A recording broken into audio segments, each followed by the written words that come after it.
Fiona berdoa. Yesus yang termanis buat jiwaku, buat jiwaku,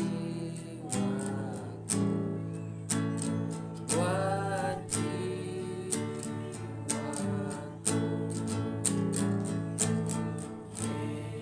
Yesus yang termanis buat jiwaku, ku cinta selamanya. Bapa kami dalam kerajaan surga, Bapa yang kami sembah di dalam nama Tuhan Yesus Kristus. Terima kasih Tuhan untuk penyertaan-Mu kepada kami semua saat ini. Kami bisa boleh ada dari pagi hingga pada saat ini Tuhan. Semua kasih karunia-Mu dalam kehidupan kami. Juga saatnya kami anak-anak-Mu Tuhan berkumpul dalam tempat ini untuk memuji dan memuliakan Engkau, bahkan mendengarkan kebenaran firman-Mu Tuhan.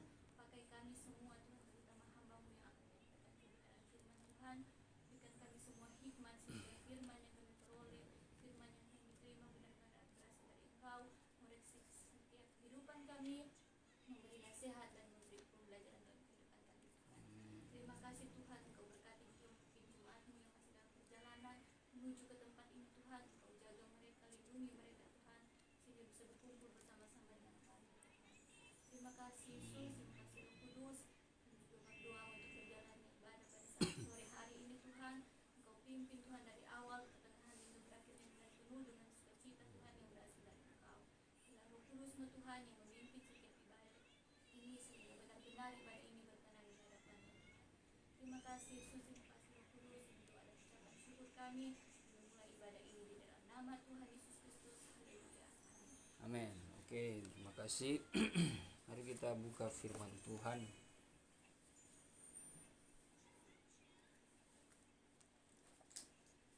Di dalam 2 Samuel pasal yang ke-11 ayat pertama sampai seterusnya.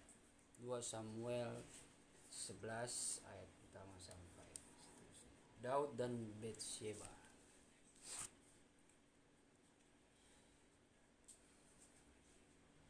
2 Samuel 11 ayat 1. Pada pergantian tahun, pada waktu raja-raja biasanya maju berperang. Ulangi. Pada pergantian tahun, pada waktu raja-raja biasanya maju berperang, maka Daud menyuruh Yoab maju beserta orang-orangnya dan seluruh orang Israel. Mereka memusnahkan Bani Amon dan mengepung kota Raba, sedang Daud sendiri tinggal di Yerusalem. Sekali peristiwa pada waktu petang, ketika Daud bangun dari tempat pembaringannya, lalu berjalan-jalan di atas soto istana, tampak kepadanya dari atas soto itu seorang perempuan sedang mandi. Perempuan itu sangat elok rupanya. Lalu Daud menyuruh orang bertanya tentang perempuan itu, dan orang berkata, "Itu adalah Batsheba binti Eliam, istri Uria orang Het itu." Sesudah itu Daud menyuruh orang mengambil dia. Perempuan itu datang kepadanya, lalu Daud tidur dengan dia. Perempuan itu baru selesai membersihkan diri dari kenajisannya. Kemudian pulanglah perempuan itu ke rumahnya. Lalu mengandunglah perempuan itu, dan disuruhnya orang memberitahukan kepada Daud demikian, "Aku mengandung." Lalu Daud menyuruh orang kepada Yoab mengatakan, "Suruhlah Uria orang Het itu datang kepadaku." Maka Yoab menyuruh Uria menghadap Daud. Ketika Uria masuk menghadap dia, bertanyalah Daud tentang keadaan Yoab dan tentara dan keadaan perang. Kemudian berkatalah Daud kepada Uria, "Pergilah ke rumahmu dan basuhlah kakimu." Ketika Uria keluar dari istana, maka orang menyusul dia dengan membawa hadiah raja. Tetapi Uria membaringkan diri di depan pintu istana bersama-sama hamba tuannya dan tidak pergi ke rumahnya. Diberitahukan kepada Daud demikian, Uria tidak pergi ke rumahnya. Lalu berkatalah Daud kepada Uria, "Bukankah engkau baru pulang dari perjalanan? Mengapa engkau tidak pergi ke rumahmu?" Tetapi Uria berkata kepada Daud, "Tabut serta orang Israel dan orang Yehuda diam dalam pondok. Juga tuanku Yoab dan hamba-hamba tuanku sendiri berkemah di padang. Masakan aku pulang ke rumahku?" untuk makan minum dan tidur dengan istriku. Demi hidupmu dan demi nyawamu aku takkan melakukan hal itu. Kata Daud kepada Uria, tinggallah hari ini di sini, besok aku akan melepas engkau pergi. Jadi Uria tinggal di Yerusalem pada hari itu keesokan harinya. Daud memanggil dia untuk makan dan minum dengan dia, dan Daud membuatnya mabuk. Pada waktu malam keluarlah Uria untuk berbaring tidur di tempat tidurnya bersama-sama hamba-hamba tuannya. Ia tidak pergi ke rumahnya. Paginya Daud menulis surat kepada Yoab dan mengirimkannya dengan perantaraan Uria. Ditulisnya dalam surat itu demikian, tempatkanlah Uria di barisan depan dalam pertempuran yang paling hebat, kemudian kamu mengundurkan diri daripadanya supaya ia terbunuh mati. Puji Tuhan. Jadi inilah kejahatan yang terorganisir yang dilakukan oleh raja yang merupakan pemimpin dari bangsa Israel. Kalau kita melihat Daud ini adalah seorang hamba ya, yang dipanggil, yang dilantik oleh Tuhan. Raja yang dia miliki itu semua karena karunia Tuhan. Tapi kalau kita baca ini luar biasa ya, kejahatan dia. Ya, dia sudah mengambil istri Uria, lalu dia berusaha untuk membunuh Uria ini. Tadinya dia tawarkan, dia memberikan hadiah kepada Uria supaya Uria itu kembali pada istrinya. Ya, tentu dengan tanpa sepengetahuan apa-apa. Lalu istrinya itu sudah tidur dengan Daud. Ya. Jadi mungkin seperti suatu imbalan atau bagaimana saya tidak tahu, tidak secara spesifik ya. Tapi ini suatu kejahatan yang sangat dibenci oleh Tuhan, sehingga pada pasal yang ke-12 disitulah kita bisa melihat Tuhan mengutus Nabi Nathan untuk menegur Daud ini. Dan setiap apa yang Daud lakukan, kesalahan ini ya ada konsekuensinya. Meskipun Daud memang dia meminta ampun, dia berdamai kepada Tuhan, tapi konsekuensi atas perbuatan itu tetap harus dia jalani. Dari mulai musuh-musuh dari dalam maupun luar itu dia boleh alami. Anak-anaknya sendiri berencana untuk membunuh dia, ingin merebut kekuasaannya. Bahkan anaknya yang anak perempuan atau laki-laki saya lupa, hasil dari Betsheba yang diambil itu jatuh sakit dan meninggal ya. Ya, tapi puji Tuhan ada kemurahan Tuhan, ada pemulihan. Dari Betsheba lahir anak kedua, itulah Salomo yang akhirnya meneruskan pemerintahan daripada Raja Daud. Nah, saudara, kalau kita mau melihat kronologi dari pembacaan ini sebenarnya ya, mungkin sudah sering kali kita mendengar, kita membacanya. Ini bermula dari kepandang entengan Daud yang harusnya di ayat pertama itu kan dikatakan pada pergantian tahun, pada waktu raja-raja biasanya maju berperang. Daud tidak maju berperang, dia cuma suruh orang-orangnya saja. Ya. Sudah begitu dia hanya tidur-tidur. Ya. Sehingga ketika dia bangun dari tidurnya, dia berjalan-jalan di atas soto, dia melihat ke bawah, wah, ya, sengaja saya tidak tahu, dia melihat istri Uria ini sedang mandi. Nah, tertariklah, apalagi di situ dikatakan istri Uria ini sangat elok parasnya. Nah, dalam pengertian rohaninya itu mengingatkan kepada kita bahwa pergumulan di dalam hidup kita itu sebenarnya membuat kita tetap dalam keadaan waspada, selalu dekat dengan Tuhan. Tapi ketika kita tidak ada pergumulan, nah disitulah tidak ada peperangan ya. Kita tidak akan ada rasa berjaga-jaga, tidak akan ada rasa waspada. Kita merasa di zona nyaman, tapi disitulah sangat syarat dengan kejatuhan. Kadang ya manusia di saat berada di zona nyaman, di situ dia lengah, banyak kelengahan, dan itu merupakan celah yang akan dimanfaatkan iblis. Apalagi kalau kita melihat, membaca sebenarnya pengertian dari Daud dari atas soto itu dia berjalan-jalan, yang melihat ke bawah itu sebenarnya berbicara tentang bagaimana ketika kita merasa ada di zona nyaman, tidak ada pergumulan lagi, tidak ada rasa waspada, tidak ada rasa berjaga-jaga, itu iblis bisa mengarahkan pikiran kita bukan lagi perkara-perkara di atas, tapi melihat perkara-perkara di bawah.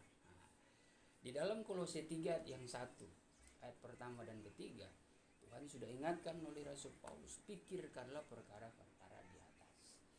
Pikiran-pikiran yang menyangkut perkara di atas itu pasti identik dengan kerajaan dan kebenaran. Dan kalau berbicara tentang pikiran, tentang pekerjaan Tuhan, pasti itu kita akan senantiasa mengalami pergumulan ya. Pasti saudara. Tapi pergumulan di dalam kita mengiring Tuhan itu bagaikan perjalanan romantika kita sebagai orang-orang rohani. Ya, sebagaimana kita menjalani suatu hubungan dengan kekasih kita ya, dalam romantika perjalanan mungkin kita yang berpacaran ya, pasti ada pergumulannya. Tetapi pergumulannya itu yang membuat justru ikatan itu semakin dekat. Nah, tapi kalau tidak ada pergumulan ya, itu justru bisa membahayakan diri kita. Jadi coba kita baca dulu Kolose 3 ayat 1. Karena itu kalau kamu dibangkitkan bersama dengan Kristus, carilah perkara yang di atas di mana Kristus ada duduk di sebelah kanan Allah.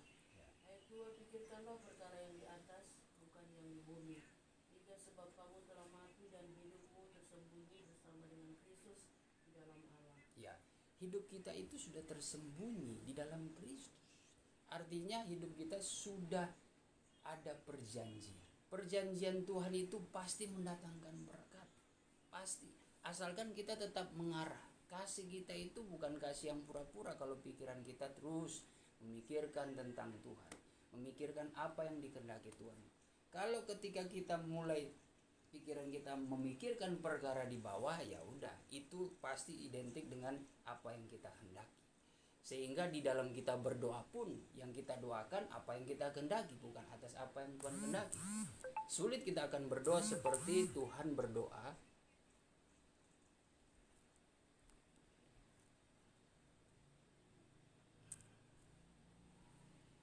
Ya, kita akan sulit mengikuti doa-doa apa yang Tuhan doakan. Yang Yesus berdoa ketika menghadapi pergumulan berat, ketika mau ditangkap. Tuhan mengatakan ya, jikalau boleh cawan ini lalu daripadaku, tetapi tetapi janganlah terjadi sesuai kehendakku, melainkan kehendakmu. Sulit kita akan berkata seperti itu. Bahkan kita melakukan doa-doa yang salah, doa-doa yang penuh dengan keinginan. Coba kita baca itu Yakobus 4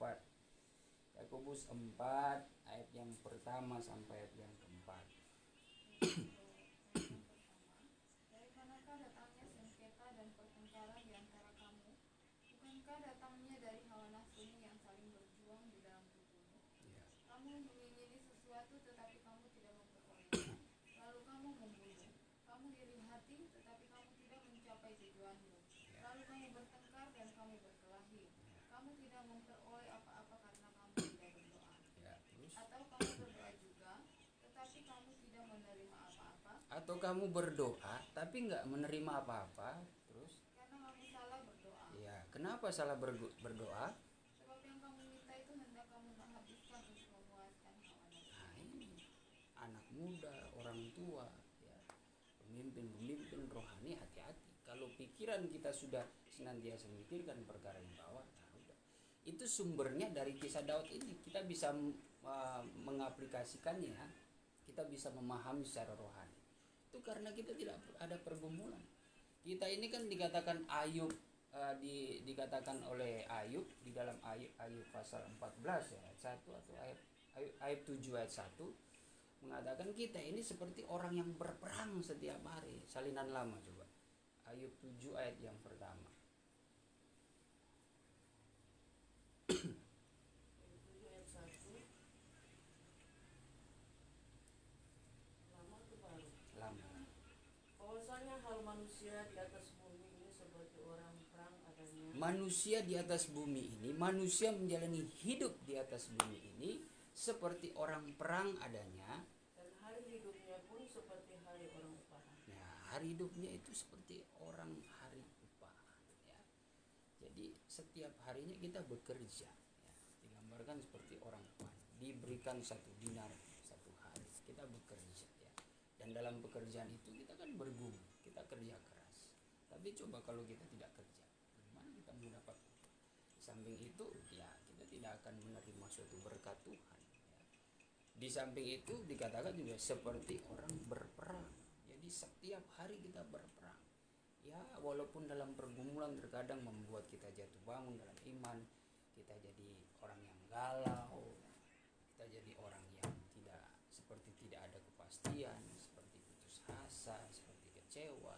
Ya tapi itu memang jalan-jalan di dalam pergumulan kita. Asalkan kita bisa mengetahui kemana arah pikiran kita, itu meminta tolong, kita meminta kekuatan kepada Tuhan supaya kita bisa hadapi tantangan itu. Tantangan cobaan yang terjadi dalam kehidupan umat manusia, khususnya orang percaya, sebenarnya jangan kita minta Tuhan itu memberikan mujizat, ya, bekerja menghilangkan, melenyapkan, atau kita menghadapinya dengan cara-cara kita. Tantangan itu, cobaan itu datang, ya, terkadang masalah itu datang, kita hadapi dengan kita menerimanya. Ya. Jangan dilawan, tapi kita menerimanya. Karena itu biasanya tantangan, cobaan, ya, itu ibarat konsekuensi yang sebenarnya pelajaran dalam hidup kita. Yang mungkin dahulu kita tabur, saat ini kita tuai. Ya, namanya juga menuai, ya, kita harus menerimanya. Apa yang kita pernah dahulu lakukan, ya entah perbuatan jahat, dari mulai menipu, main judi, mabuk-mabukan, pesta pora, ya, pergaulan bebas apapun, pernah berbuat jahat, durhaka sama orang tua, atau apalah, segala jenis kejahatan, ketika kita masuk dalam kehidupan yang baru, biasanya diizinkan Tuhan. Ya. Tapi itu bagus, tahap yang bagus. Artinya kita menuai apa yang kita sudah tabur itu waktu kita belum lahir baru, tetapi setelah kita lahir baru di dalam Tuhan, lalu disitulah kita menjadi orang yang siap menuai, kita pasti ada kekuatan. Coba kalau kita tidak ada perubahan, wah itu kita tidak akan sanggup menuai apa yang kita sudah tabur.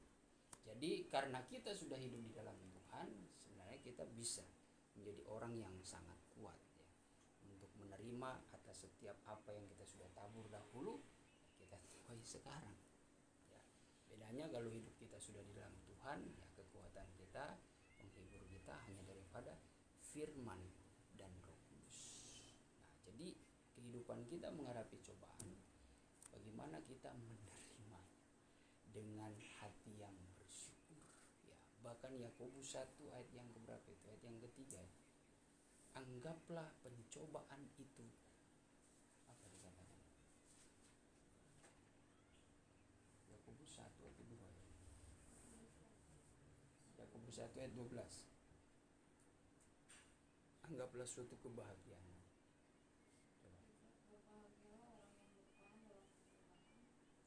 Bukan. 1 ayat 2.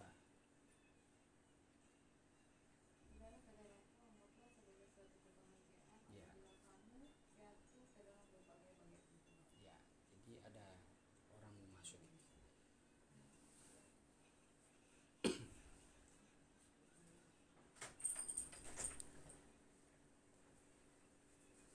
Ya.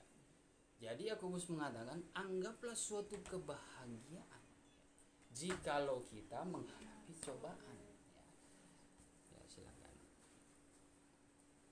Jikalau kita menghadapi cobaan. Ya.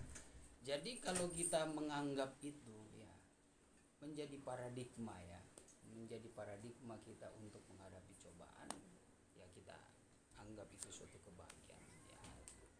Pastilah insya Allah kita menjadi orang yang kuat, kita siap menerima semuanya itu. Tapi kalau kita mengeluh, bersungut, itu sudah ciri-ciri orang tawar hati itu, ya. Ciri-ciri orang yang tidak tahu bersyukur, ciri-ciri orang yang tidak menyadari bahwa kehidupan itu berproses kalau dalam Tuhan. Ya memang harus berproses karena Tuhan mau membentuk kita menjadi pribadi yang baik, pribadi yang tangguh, yang kuat. Kenapa? Karena kita disiapkan untuk bangsa-bangsa di luar sana menyatakan kebenaran lewat ucapan, lewat cara kita memandang, lewat cara perbuatan kita, lewat tingkah laku kita, lewat kesaksian kita. Kita sedang dibentuk, saudara. Jangan sampai kita tawar hati. Kalau kita tawar hati, wah pasti penuh dengan bersungutan. Bangsa Israel karena bersungut-sungut tidak tembus tanah Kanaan. Itu persoalan kecil, bersungut-sungut. Coba saudara kalau bekerja penuh dengan persungutan, mau dia pekerjaannya kecil saja, ya, itu tidak akan selesai itu kalau ada persungutan. Tapi coba kalau dikerjakan dengan sukacita, mau dia pekerjaan besar, itu dia pasti dapat selesaikan. Tapi kalau orang yang gampang bersungut-sungut, pekerjaan kecil aja dia rasa susah, ya. Nah, makanya lewat firman Tuhan ini ya kita harus tetap benar-benar hidup bersyukur, hidup di dalam Tuhan, dan harus senantiasa berbahagia di dalam suatu pergumulan. Jangan sampai kita selalu merasa ingin ya mencari zona nyaman. Ya memang kita selalu ingin zona nyaman. Tapi kalau dari sudut pandang Alkitab, zona nyaman itu udahlah cuma hanya di dalam Tuhan dan di dalam kerajaan surga. Di luar semuanya itu kita tidak akan bisa melakukan apa-apa. Yohanes 15 ayat yang ke 6 ya. Yohanes 15 ayat yang ke-6. Ya. Barang siapa tidak tinggal di dalam aku, Ya. ia dibuang keluar seperti ranting dan menjadi kering. Kemudian dikumpulkan orang dan dicampakkan ke dalam api lalu dibakar. Ayat 5 coba. Ayat yang kelima, akulah pokok anggur Ya. dan kamulah ranting-rantingnya. Ya. Barang siapa tinggal di dalam aku dan aku di dalam dia, dia berbuah banyak, sebab di luar aku kamu tidak dapat Ya. berbuat apa-apa. Di luar Tuhan kita tidak bisa berbuat apa-apa, ya. Kalau kita tinggal di dalam Dia dan firman-Nya ada di dalam kita, ya itulah zona nyaman yang sebenarnya. Tapi selama kita hidup di dalam dunia ini, wah kita berada di zona yang tidak nyaman. Tapi bersyukur, ya. Bersyukur karena kita diberikan kekuatan. Terlebih dianggap berbahagia karena kita punya kesempatan mengambil bagian penderitaan, bagian salib Kristus. Karena Tuhan Yesus dalam kemanusiaannya hanya disalib di bumi. Itu memberikan petunjuk bahwa dunia ini memang tidak baik-baik saja. Orang kebenaran kok disalibkan. Saudara mau temukan kebenaran di mana? Ya, keadilan di mana? Pengkhotbah pun mengatakan, aku melihat segala sesuatu yang dikerjakan di bawah matahari ini tidak ada keadilan. Ya, tidak ada keadilan. Semuanya yang ada kelaliman. Ada itu di pengkhotbah. Aku mencari keadilan di dalam pengadilan pun aku tidak menemukan. Ya, memang itu terjadi. Banyak kok ya, orang-orang yang memanfaatkan keadilan, memperjualbeli keadilan itu, ya, dengan harta yang begitu banyak. Orang sudah mempermainkan, ya. Makanya keadilan yang sebenarnya itu hanya kita dapat di dalam Kristus. Jadi pesannya adalah ya supaya kita tetap setia saja di dalam Tuhan. Di dalam pergumulan itu justru membuat kita lebih berhati-hati, lebih berjaga-jaga supaya kita tidak jatuh. Ya. Jadi kalau misalkan konteks daripada peperangan yang dialami Daud itu, setiap tahun memang raja itu pergi berperang, yaitu menjadi rutinitas raja-raja ya, kerajaan untuk berperang ya. Nah, maka rutinitas dalam kehidupan kita sehari-hari, peperangan kita apa? Setiap hari kita ada doa, setiap hari kita ada baca Alkitab, setiap hari dalam satu minggu ada doa dan puasa, entah 2 kali, 3 kali dalam seminggu ya. Atau saudara mau berkomitmen dalam satu minggu itu ada puasa 3 hari 3 malam, atau saudara mau puasa 40 hari dalam satu tahun, saudara ambil 2 atau 3 kali 40 hari, tidak apa-apa. Itu menjadi rutinitas supaya melatih diri kita untuk senantiasa setia, menunjukkan kita beribadah kepada Tuhan. Dan itu jangan sampai terlepas setiap tahun itu. Setiap tahun kita jangan sampai lengah. Kita coba menjalankannya itu dengan setia. Coba ketika saudara yang biasanya 1 hari, ya oke lah, 2 kali berdoa baca Alkitab. 1 hari saudara lengah, itu cepat sekali itu godaan. Saudara akan gampang terpancing emosi. Saudara jadi malas-malasan, tidak suka ibadah. Ya, saudara gampang terpengaruh dengan segala pergaulan apapun. Itu pasti tuh ada rasa tidak sejahtera, pasti ada persoalan. Saudara jadi pesimis karena rutinitas itu saudara tidak jalankan. Tapi kalau saudara sudah jalankan, berkomitmen kepada Tuhan, wah pasti saudara akan menjadi orang yang tetap tangguh ya, tetap waspada, dan saudara tidak akan lengah. Makanya ini menjadi suatu pelajaran bagi kita pada saat hari ini. Jangan sampai kecelakaan yang dialami Daud itu terjadi di dalam kehidupan kita ya. Kecelakaannya cukup fatal ya. Itu akan terjadi kalau kita tidak senantiasa hidup di dalam pergumulan. Pergumulan itu membuat hidup kita itu sebenarnya sangat dekat ya dengan Tuhan ya. Kalau manusia tidak ada pergumulan, manusia merasa tenang-tenang saja. Tanpa Tuhan kok bisa dia hidup? Pasti dia merasa begitu. Tapi karena ada pergumulan, selalu datang kepada Tuhan, selalu berlutut menangis kepada Tuhan. Kayaknya baru lepas hari Minggu masuk Senin, rasanya rindu ingin ibadah lagi hari Minggu, ingin menyembah Tuhan ya kan. Itu karena ada pergumulan. Sesungguhnya Tuhan suka sekali melihat seperti itu ya. Itu rasa rindu yang Tuhan inginkan ya, karena pergumulan. Tapi coba kau tidak pergumulan, yang diingat ya paling pacarnya, hobinya, teman-temannya, kapan dia harus ngumpul. Itu mau ibadah ya, mau berdoa enggak lah, nanti aja, Tuhan mengertilah kesibukan aku. Itu biasa begitu. Tapi kalau ada pergumulan, itu kayaknya rasanya ingin 1 hari itu 7 kali ya untuk berdoa ya. Apalagi yang masih muda ini, kalau lagi mabuk cinta, itu ya saya pernah melewatinya juga ya.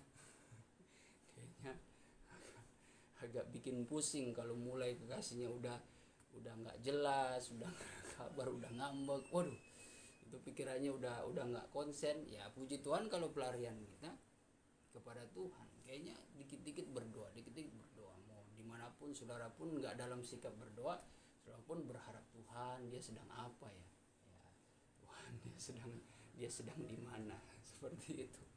Kayaknya curhatnya kepada Tuhan ya, curhatnya itu kepada Tuhan. Tuhan tuh kayak merasa betul-betul dianggap gitu. Ini yang saya suka ya. Tahu bikin begini aja terus ya. Selain itu adalah pergumulan, baik dalam usaha, dalam keluarga, di dalam pekerjaan, apalagi dalam saudara menanti jodoh, dalam saudara menghadapi orang tua, menghadapi anak-anak saudara. Itu pergumulan itu ada, dan itu yang membuat kita tetap waspada, kita tetap stay dengan Tuhan.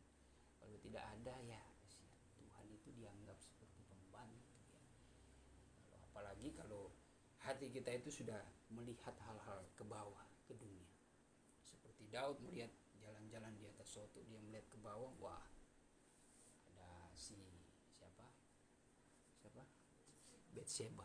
Itu kan Batseba itu sebenarnya pengertian rohani, itulah kemanisan dunia ya, yang sebenarnya iblis sedang mengarahkan. Karena Daud itu tidak pergi berperang. Kalau Daud pergi berperang, dia mungkin tidak akan bertemu itu ya. Tapi kalau Daud santai-santai ya, habis tidur bangun, itu sebenarnya ada juga merupakan pengertian gambaran kalau rohani kita sudah tertidur gitu. Sudah tidak ada pergumulan, doa sudah malas. Akhirnya kita mulai cari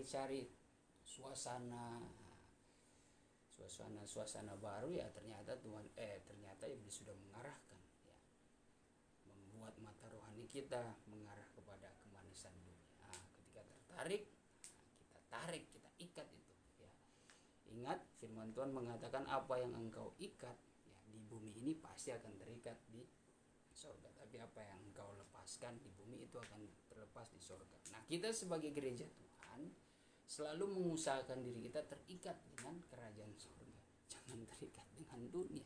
Ikatan itu sebenarnya menggambarkan kasih Tuhan. Sebagai ayat terakhir saja, 1 Yohanes 2 ayat yang ke-15 sampai 17.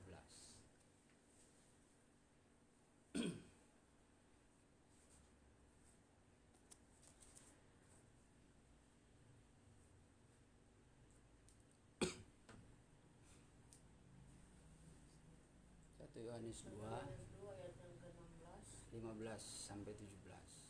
ayat 15 mulai.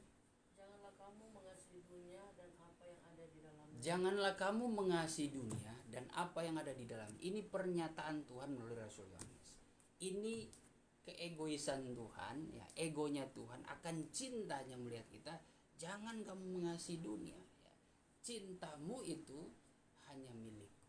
Nah, ini rasa kasihnya Tuhan, ya. Ingin supaya hidup kita itu betul-betul dekat dengan Dia, karena Tuhan sangat mencintai kita. Nah, terus Jikalau orang mengasihi dunia, maka kasih Bapa tidak ada di dalam orang itu. nah, Tuhan katakan jikalau orang mengasihi dunia, maka kamu tidak mencintai aku lagi.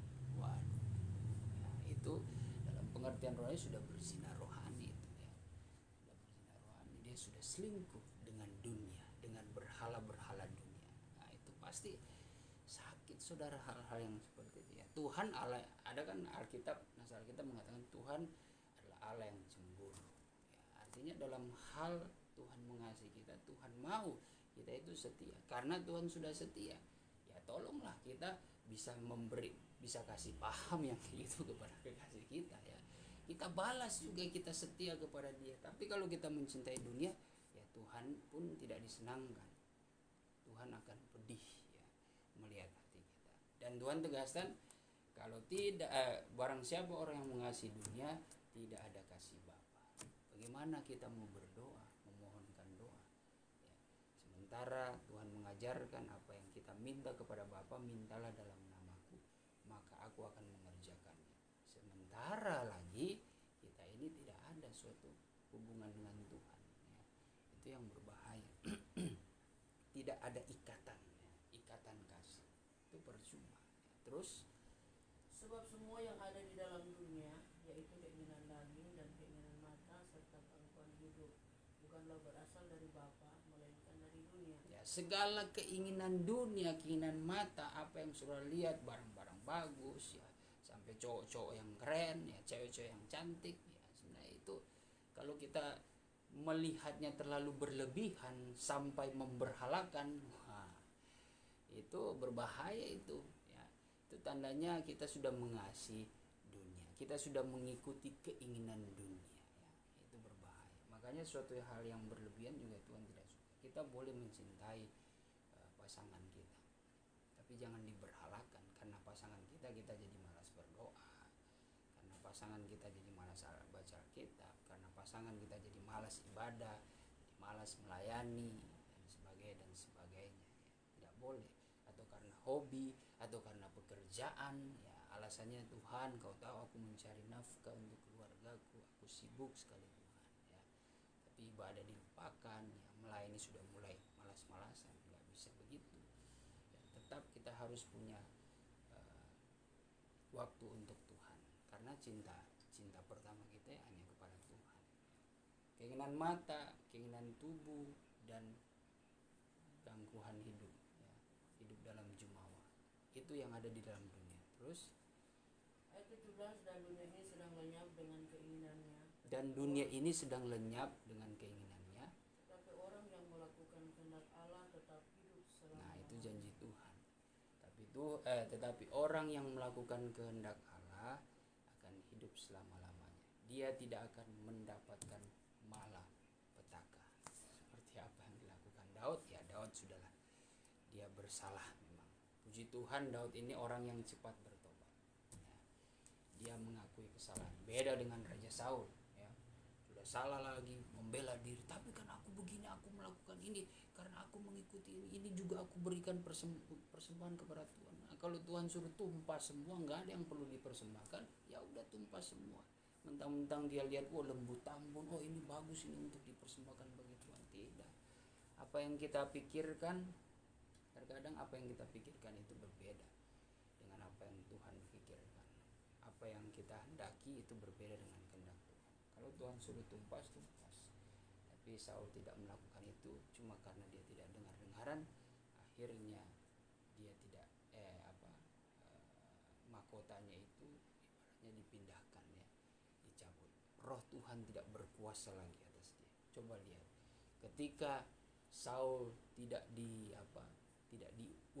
hilang urapannya, jadi pembunuh dia, ya, jadi hidupnya penuh dengan hawa nafsu. Nah, hidup kita hati-hati kalau kita tidak dengar-dengaran terhadap firman Tuhan, apalagi kita yang sudah penuh roh, tapi kita sudah tidak lagi hidup dipimpin roh, yang akhirnya mungkin roh itu sudah meninggalkan kita, maka Tuhan, seperti Tuhan mengatakan, hidup kita akan lebih jahat dari sebelumnya, lebih kejam. Itu berbahaya. Jadi saat ini biarlah lewat firman Tuhan kita diingatkan, tapi hiduplah di dalam pergumulan, karena pergumulan itu membuat kita dekat dengan Tuhan. Anggaplah setiap cobaan, tantangan, pergumulan itu kita menganggap itu seperti suatu kebahagiaan. Karena kebahagiaan itu kita akan melihat kemenangan berkat Tuhan. Tuhan akan memberikan jawaban, asalkan kita tidak lemah ya, asalkan kita tidak undur ya. Paulus pernah mengatakan ya, jangan jemu berbuat baik, jangan jemu melakukan kehendak Tuhan, apapun itu. Kalau kita tidak lemah, kita akan memperoleh upah. Jadi yang sedang dalam pergumulan ya, kita semua dalam pergumulan, jangan lemah ya, jangan undur, jangan takut, jangan khawatir ya, tunggu saja ya, jangan sampai kita lemah. Dan kalau kita tetap kuat ya, sampai pada titik waktunya Tuhan, kalau Tuhan berkati ya, Tuhan pasti akan berkati. Mari kita berdoa.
Lagi dan Ibu Pendeta Medi berdoa. Yesus jawaban dalam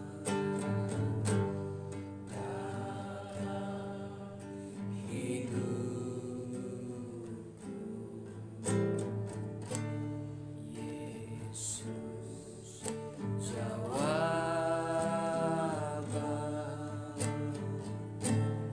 yang ku perlu. Kami membaptis Juru Selamatku.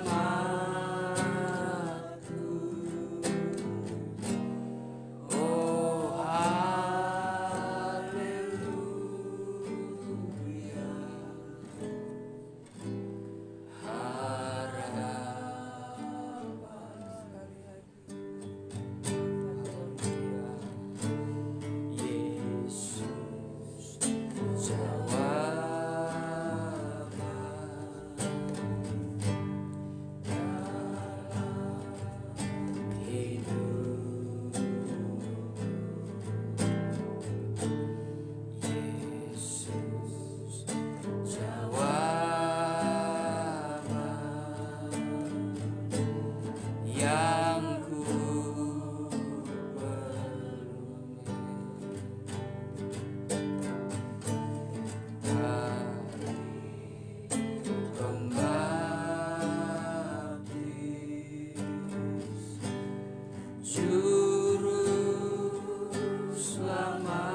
gembala kami yang baik, bahkan kepala gereja kami yang harus kami sembah baik siang maupun malam. Sore hari ini hati kami penuh dengan ucapan syukur dan berterima kasih karena berkat pertolongan pimpinan penyertaan-Mu dalam setiap kehidupan kami. Sampai saat ini kalau kami boleh ada sebagaimana kami ada, ini semua Tuhan karena kasih dan kemurahan-Mu yang melebihi hidup kami, yang tidak bisa kami balas dengan apapun. Selain inilah hidup kami tetap serahkan di dalam tangan-Mu. Tuhan, terima kasih banyak atas kebenaran firman-Mu. Kau sudah membekali kami dengan kebenaran firman-Mu. Biar kebenaran firman-Mu selalu menguatkan iman percaya kami menghadapi situasi dunia sekarang ini yang penuh dengan pergumulan, tantangan, dan masalah. Kepada siapa kami minta pertolongan kalau bukan lari kepada Tuhan? Karena Tuhan adalah jawaban kami yang pasti dalam segala hal dan perkara apapun yang kami hadapi. Kami tetap libatkan Tuhan dalam hidup kami, sehingga kami selalu merasakan ada pembelaan Allah dalam kehidupan kami. Itu sebabnya Tuhan, agar kami tetap taat dan setia di dalam tengah-tengah kami mempertahankan panggilan-Mu dan mempertahankan kebenaran firman-Mu. Tuhan, berikan selalu petunjuk kepada kami agar kami tidak salah, tapi semakin kami kokoh di dalam Engkau. Karena tanpa Tuhan kami tidak bisa berbuat apa-apa. Di luar Tuhan kami tidak ada artinya sama sekali. Namun karena kasih-Mu yang begitu besar dalam setiap kehidupan kami, sehingga kami selalu merasakan ada pertolongan dalam setiap kehidupan kami. Terima kasih Tuhan Yesus, sesudahnya kami bekali dengan kebenaran firman-Mu. Saat ini kami mau menyembah Engkau dalam roh dan kebenaran. Bawalah kami pada persekutuan yang indah dan manis dengan Tuhan. Dan kalau ada kuasa kegelapan yang coba-coba mengganggu persekutuan kami saat ini, kami bersatu hati manggil nama-Mu dan mengusir kuasa kegelapan itu hanya di dalam nama Tuhan Yesus Kristus. Dan Kau keluar darah Tuhan Yesus berkuasa hamba-Mu yang Engkau sudah pakai membawakan saluran berkat buat kami. Pakailah selalu Tuhan, nyatakan pembelaan-Mu. Demikian juga Engkau berkati selalu terlebih hamba-Mu sekeluarga gembala sidang di tempat ini. Tuhan, Engkau berkati selalu dengan kesehatan, kekuatan jasmani, rohani, fisik maupun mental. Engkau tahu setiap kebutuhan, keperluan sidang jemaat dan hamba-Mu. Tapi semua itu kami tetap serahkan di dalam tangan-Mu. Inilah yang menjadi seruan doa kami. Demikian juga sidang jemaat yang ada.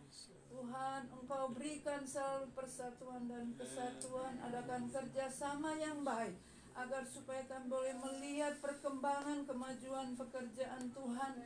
Banyak jiwa yang dimenangkan, nama Tuhan dipuji dan dipermuliakan. Terima kasih Tuhan, inilah yang menjadi seruan doa kami. Dan kami sudah berdoa dengan penuh ucapan syukur hanya di dalam nama Tuhan Yesus Kristus. Haleluya. Kita mau menyembah Dia. Haleluya. Oh, sungai dari Allah penuhkanku.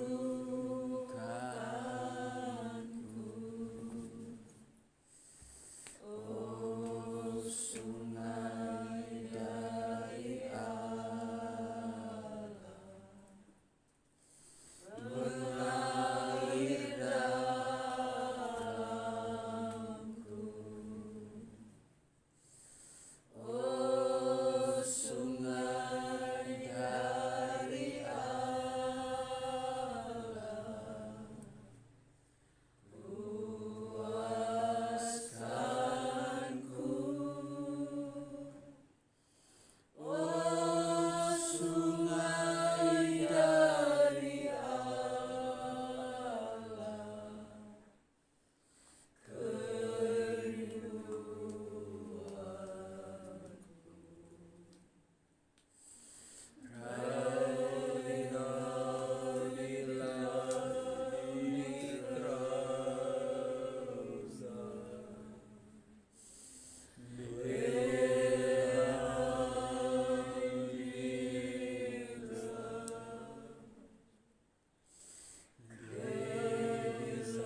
sikanda bedenai di laut di terai mai di laut di terai di sikanda bedenau dinai di laut di terai di sikanda bedenai pergi di terawa di kanda bedenai di laut di terai sikanda bedenai di laut di terawa di laut di terai sikanda bedenai di laut di terawa di sikanda bedenai di laut di terai kau dinai di laut di terai di sikanda bedenai di laut di terai di sikanda bedenai No, the inside di of laut di the laut di terai sikanda bedenai di laut di terai di sikanda bedenai dinai di laut di terai Akulah gembala yang baik.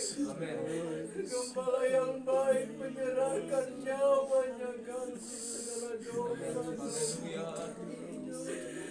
terawa di kanda bedenai di laut di terai sikanda bedenai di laut di terai Hormatilah kehadiranku di tengah-tengah sikanda bedenai karena aku hadir di kanda tengah-tengah bedenai di laut di terai di sikanda bedenai di laut di terai sikanda bedenai di laut di terai di sikanda bedenai yang walaupun seringkali kamu meninggalkan aku dan tidak setia, tetapi aku tetap setia di dalam kehidupanmu.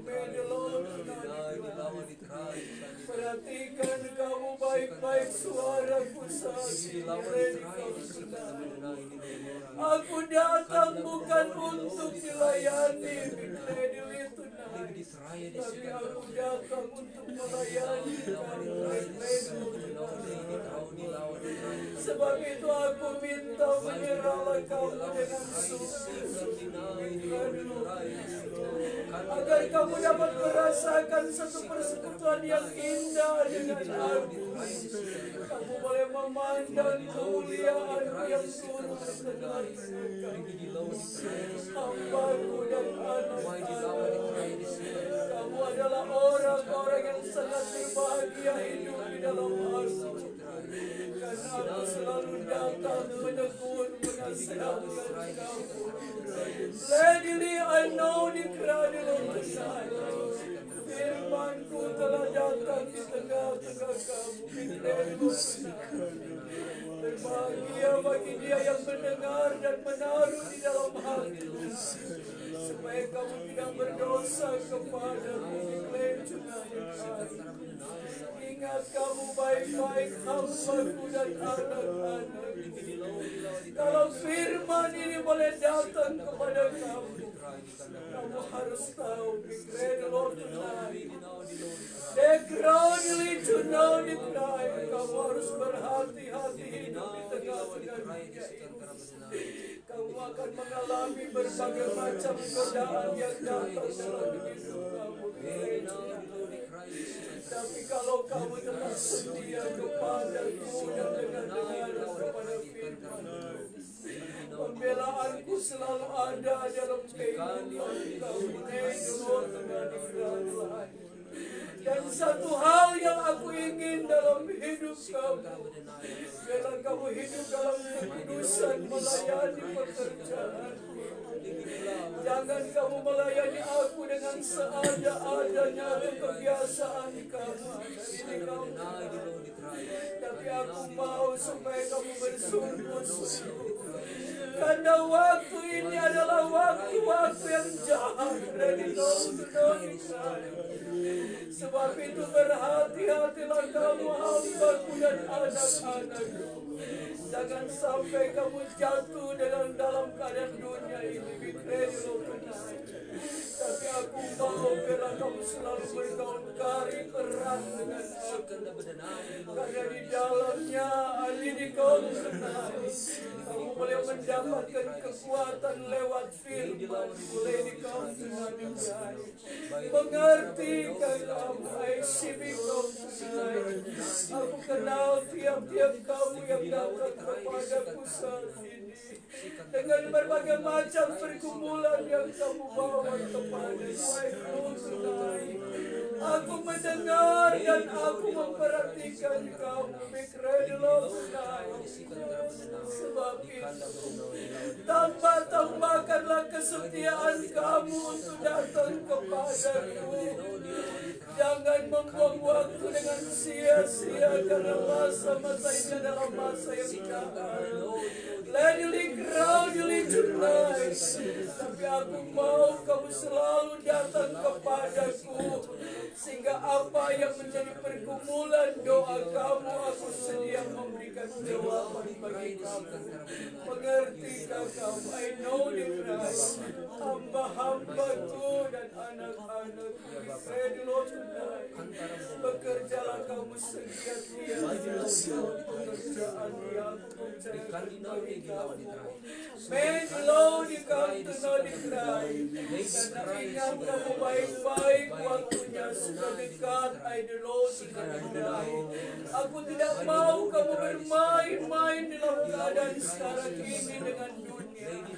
Lady come tonight, tapi aku mau biarlah kamu selalu datang kepadaku untuk bersekutu manis dengan aku, karena di dalamnya ada kebenaran yang aku akan berikan bagi kamu, sehingga itu menjadi satu pertahanan dalam hidup kamu mengisi aku dan melayani pekerjaanku.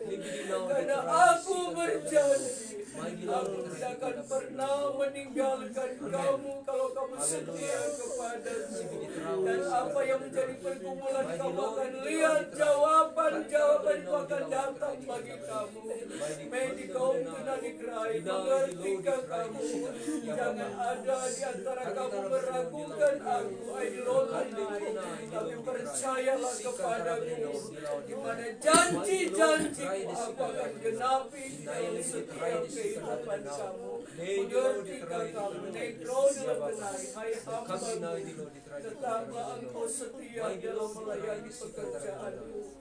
Dalam keadaan apapun yang kau akan hadapi, may di kaum tunadikrai, engkau tidak perlu takut dan getar, karena aku berjanji aku ada di pihakmu. Meli di layanilah pekerjaanmu dengan sungguh-sungguh, karena aku adalah pembela kamu. Sejahtera dan berbahagia yang sudah mendengarkan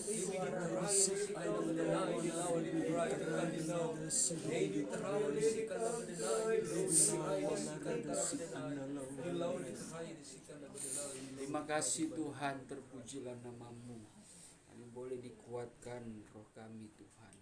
Kami boleh dibangkitkan gairah kami untuk selalu melayani dan mengiring Engkau, mengikuti setiap kebenaran firman-Mu Tuhan, agar kehidupan kami boleh bermanfaat bagi banyak orang, boleh menjadi saksi dan menjadi berkat bagi dunia ini Tuhan. Terima kasih Bapa. Kami berdoa untuk Ibu Kinlan Tuhan, yang dalam keadaan kelemahan pada tubuh jasmaninya. Oleh sebab itu biarlah kesempatan ini Tuhan kami sama-sama berdoa agar Tuhan Kau memberikan pemulihan, kekuatan yang baru, kesembuhan ilahi bagi Ibu Kinlan Tuhan. Oleh sebab itu segala intimidasi kuasa kegelapan yang mencoba mempengaruhi, meruntuhkan imannya dengan kuasa sakit penyakit yang mengikat tubuhnya, kami memanggil namamu yang penuh kuasa, melepaskan segala ikatan sakit penyakit itu. Hanya di dalam nama Tuhan Yesus Kristus segala sakit penyakit engkau keluar dari tubuhnya. Darah Tuhan Yesus yang berkuasa rinsik IDBD Try. Biarlah kuasa Allah bekerja di dalam hidupnya. Kuasa bilur-Mu yang ajaib Tuhan mengalir di setiap organ tubuhnya, memberikan pemulihan Tuhan bagi tubuh jasmaninya. Dan terlebih Engkau bangkitkan iman daripada Ibu Kinlan bersama juga dengan Pak Heri, diberkati dengan kekuatan kesehatan Tuhan. Apapun yang menjadi keluhannya Tuhan lewat sakit penyakit yang ada, Engkau dapat memberikan kesembuhan mujizat yang daripada-Mu Tuhan. Berikan kekuatan, semangat, kesehatan yang baru bagi Om Heri maupun Tante Kinlan Tuhan. Terima kasih Bapa, kami semua juga yang ada di tempat ini mempunyai suatu pergumulan Tuhan dalam hidup kami.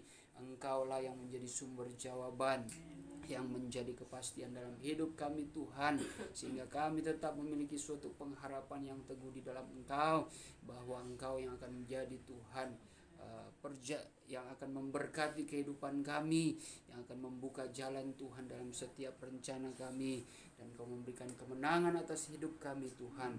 Terima kasih diberkati Tuhan, baik jemaat-Mu di tempat ini yang hadir maupun yang menyaksikan Tuhan dari rumah masing-masing. Kau tetap mencurahkan kasih karunia-Mu menjadi berkat yang abadi menyertai setiap langkah kehidupan kami Tuhan, dan kami boleh memuliakan nama-Mu. Terima kasih Tuhan. Terpujilah nama-Mu. Kami akan akhiri beston puasa kami pada saat hari ini. Setiap jemaat-Mu yang menjalankan puasa semuanya tidak menjadi sia-sia di hadapan-Mu. Kau Allah yang memperhitungkan semuanya, dan Kau akan memberkati hidup mereka.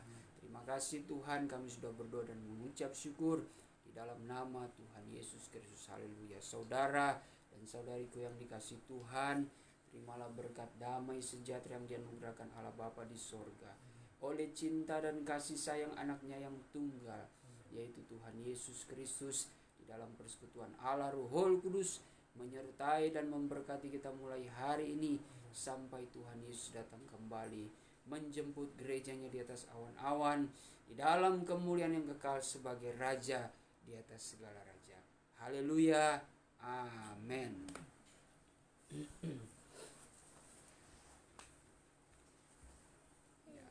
Tuhan, ibadah kita sudah selesai dan kita akan memberikan persembahan.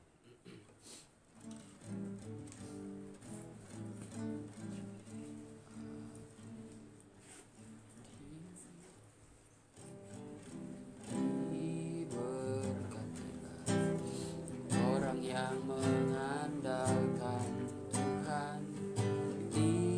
Diberkatilah orang yang mengandalkan Tuhan. Diberkatilah orang yang mengandalkan Tuhan, yang menaruh harapnya hanya kepada Tuhan, yang menaruh harapnya hanya kepada Tuhan. Baik, mari kita berdoa. Terima kasih Tuhan, Kau Allah kami, Bapa kami yang bertahta dalam kerajaan sorga, Bapa yang kami muliakan di dalam nama Tuhan Yesus Kristus. Kami sudah sampai kepada akhir ibadah Tuhan, dan kami percaya kami sudah diberkati lewat kebenaran firman-Mu dan suara-Mu ya Bapa, yang memberikan kekuatan bagi rohani kami. Dan kami juga sudah memberikan Tuhan korban persembahan. Kiranya Engkau Allah sumber pancaran berkat, membalikan berkat baru, berkat jasmani terlebih rohani Tuhan. Sebentar kami juga akan menikmati berkat makanan tubuh jasmani. Kiranya Engkau terlebih dahulu menguduskan, menyucikan dengan kebenaran firman-Mu, agar di dalamnya memberikan kekuatan baru bagi tubuh jasmani kami. Kami peroleh untuk mempermuliakan nama-Mu saja. Asal usul berkat yang ada diberkati Tuhan, tangan-tangan yang sudah menyediakannya juga Engkau memberkati. Bahkan sidang jemaat-Mu simpatisan yang selalu mendukung dengan setia akan pelayanan meja, Kau juga tetap memberkati Tuhan. Terima kasih Bapa. Kami sudah berdoa dan mengucap syukur dalam nama Tuhan Yesus Kristus. Haleluya. Amin. Shalom, Tuhan Yesus memberkati.